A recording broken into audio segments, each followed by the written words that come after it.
हर हर महादेव मित्रों, छठ मैया की जय, सूर्य महाराज की जय। आप सभी लोगों को छठ पूजा की हार्दिक शुभकामनाएं। आज मैं आप सभी लोगों के सामने इस छठ पूजा की सुंदर कथा को सुनाने जा रहा हूं। आप सभी लोग इस कथा को ध्यानपूर्वक सुने और पुण्य के भागी बने।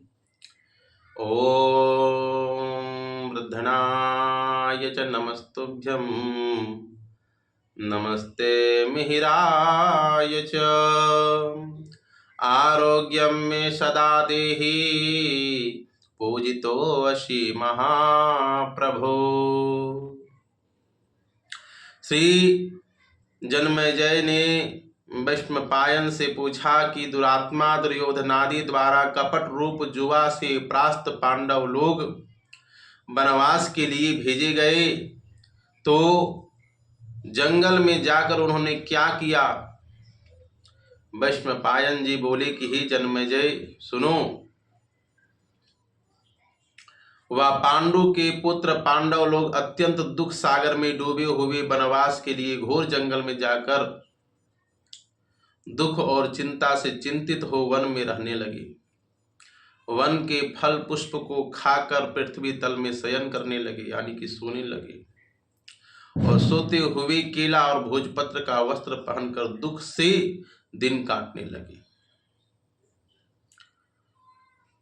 राजकन्या सुख को भोगने वाली पतिव्रता धर्म को पालती हुई राजगामिनी द्रौपदी भी पतियों के साथ वन को गई थी। जिस स्थान में द्रौपदी सहित पांडव लोग थे वहां पर वे ब्रह्मवेता तपोरूप 88,000 मुनि लोग जा पहुंचे।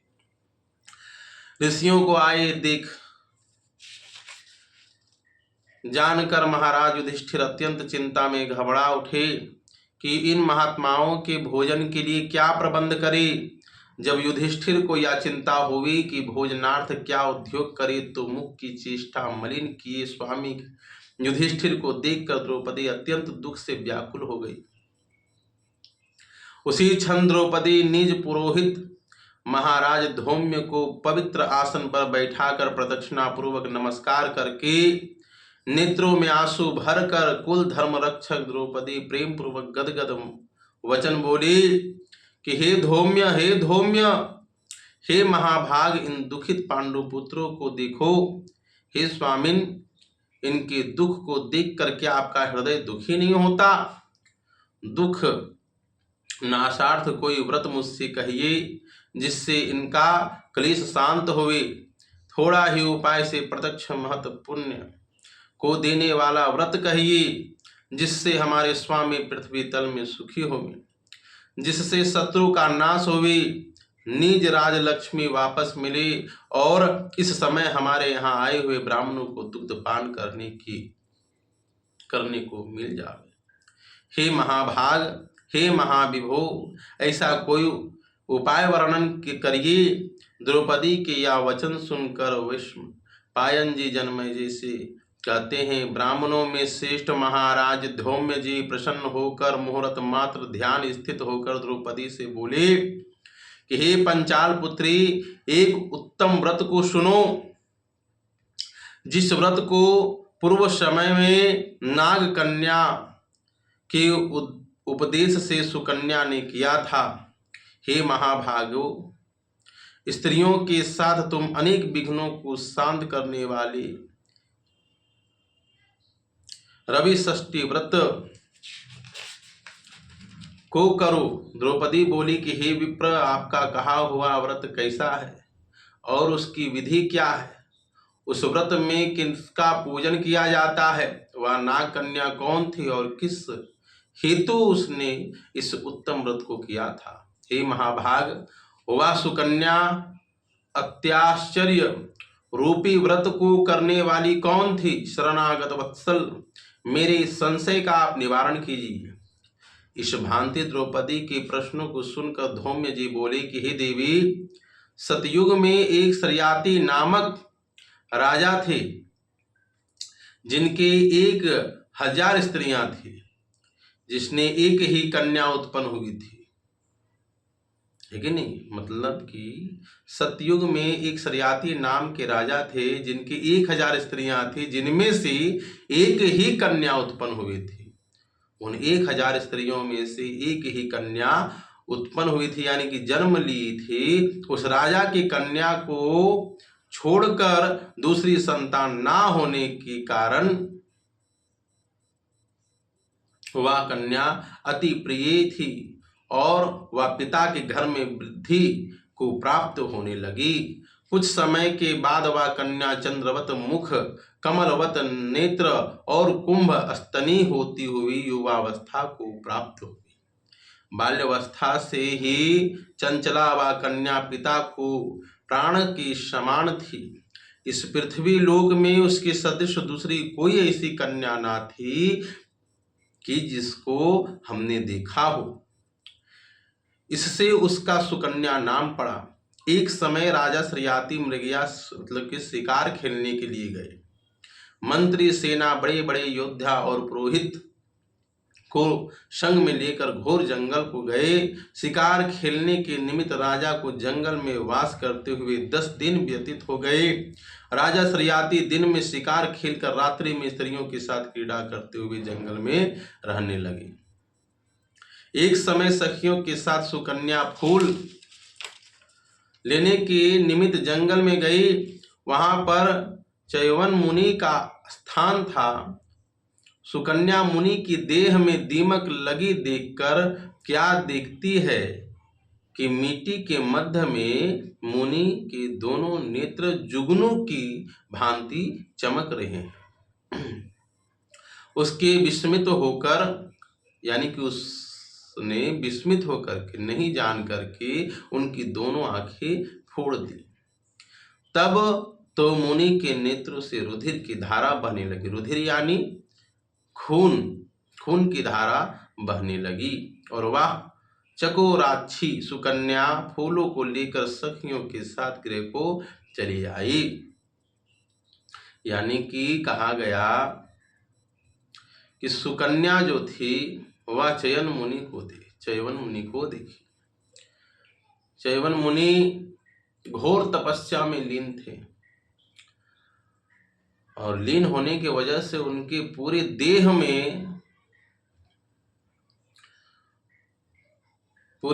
में जो थे वह दीमक लग चुकी थी और दीमक लगने की वजह से उनका पूरा शरीर मिट्टी हो गया था।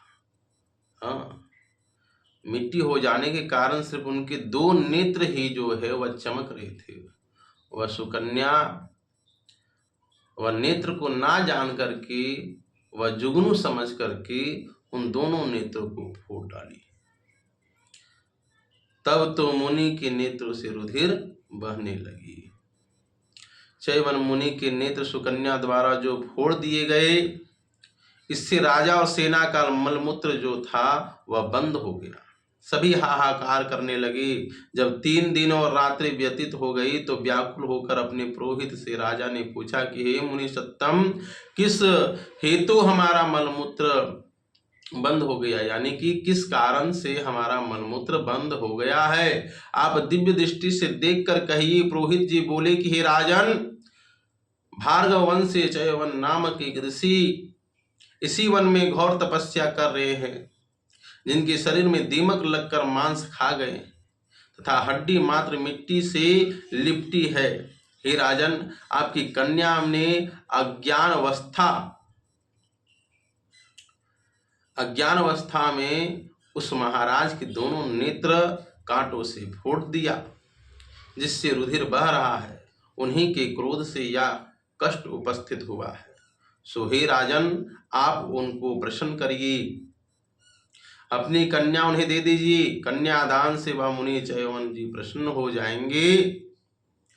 यह पुरोहित के वचन सुनकर राजा श्रियाती सुकन्या को साथ लेकर ऋषि के पास गए और जब जल छोड़ने पर हड्डी मात्र से दर्शन हुए, नेत्रहीन ऋषि को देखकर राजा बोले कि हे प्रभु, मेरी कन्या ने अनजान में यह अपराध कर दिया है और यह अपराध हमारी कन्या से हुआ है, जिससे आपके ये नेत्र फूट गए हैं। हे मुनिवर, आपकी सेवा के हेतु हम अपनी कन्या आपको देते हैं जिसमें आपको कष्ट न होवे। राजा के वचन सुनकर ऋषि जी बड़े प्रसन्न हुए। उसी समय राजा सरियाती ने सुकन्या को ऋषि के लिए दान कर दिया। राजा से कन्या पाकर मुनि अति प्रसन्न हुए और क्रोध शांत हो गया। तब राजा को मल मूत्र हुआ और सेना सहित प्रसन्न चित्त राजा अपने देश को गए। वह सुकन्या नेत्रहीन चयवन जी की सेवा करने लगी। वह सुकन्या कार्तिक मास में एक दिन जल की हेतु पुष्करणी यानी छोटे तालाब में गई। वहां पर उसने अनेक आभूषणों से युक्त नाग कन्या को देखा।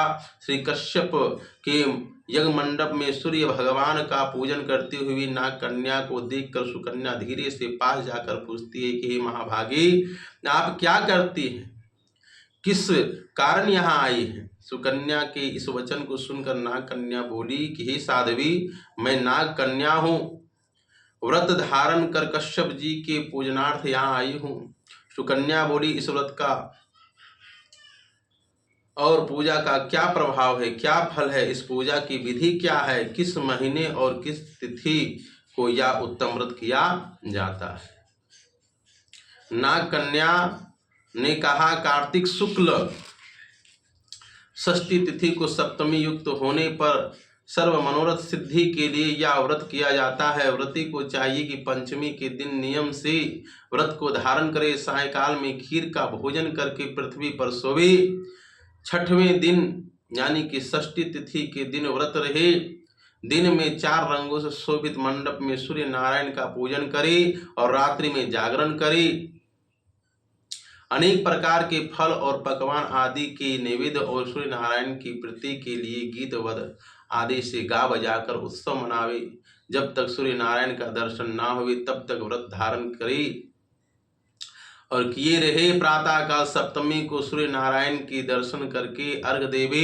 दूध, नारियल, कदली, फल, पुष्प, चंदन से 12 नाम सूर्य के हैं, उन्हीं नामों का उच्चारण करते हुए और प्रतीक नाम से दंडवत प्रणाम करते हुए अर्घ देवे। यानी कि पहला अर्घ जो है षष्ठी की संध्या के समय में और दूसरा अर्घ जो है सप्तमी के प्रातः के समय में, है कि नहीं, सूर्य को अर्घ देना चाहिए। सभी जगह इसी नियम को करते हुए पूजन को बहुत ही शांति पूर्वक लोग करते हैं। तो वही बोला गया है कि 12 नाम है सूर्य, यानी कि 12 सूर्य भी हैं, उन्हीं 12 सूर्यों के नाम से ही उनको अर्घ देना चाहिए। जगत के सविता, जगत के नेत्र, जगत की उत्पत्ति पालन नाश के हेतु त्रिगुण रूप त्रिगुणात्मा ब्रह्मा विष्णु शिव रूप सूर्य नारायण को नमस्कार है। इस प्रकार इस व्रत के करने से सूर्य नारायण महाघोर कष्ट को दूर करके मनवांछित फल देते हैं। हे सुव्रते, हमने यह रवि षष्ठी व्रत तुमसे कहा। श्री धौम्य जी ने कहा कि हे द्रौपदी, नाग कन्या के इस वचन को सुनकर सुकन्या ने इस उत्तम व्रत को किया। इसी व्रत के प्रभाव से चयवन महाराज के नेत्र पुनः पूर्वतः हो गए। ऋषि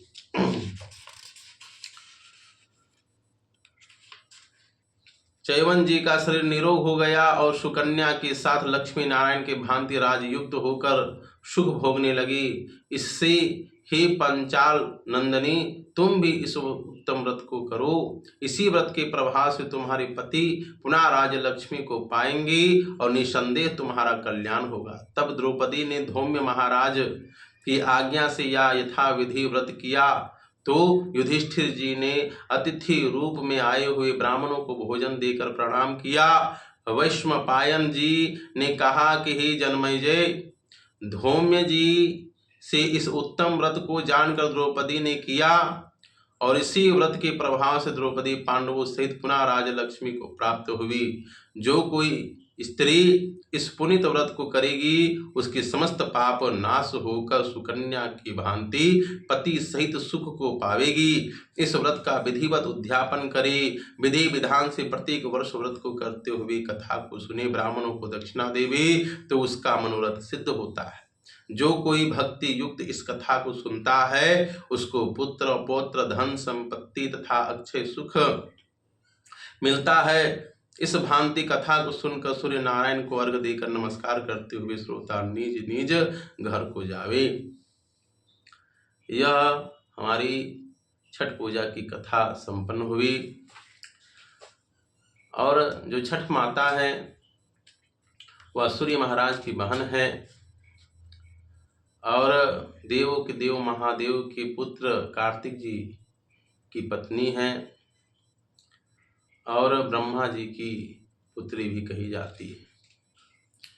आप जितने भी हमारे चैनल में नए हैं, आप सभी से अनुरोध है कि आप हमारे चैनल को सब्सक्राइब करें, लाइक करें, शेयर करें, ताकि सभी लोग भक्ति भाव से इस कथा को सुन पाए, क्योंकि बहुत ही कष्ट से इस व्रत को किया जाता है। छठ पूजा कोई आम पूजा नहीं है, इसको बड़ा पर्व और बड़ा त्यौहार भी कहा जाता है। आप सभी लोग इस वीडियो को शेयर करें ताकि सभी लोग इस कथा को ध्यानपूर्वक सुने और पुण्य के भागी बने। सभी के पास इस कथा को जरूर से जरूर शेयर करें। हर हर महादेव। जय छठ माता, जय छठी मैया, सूर्य महाराज की जय।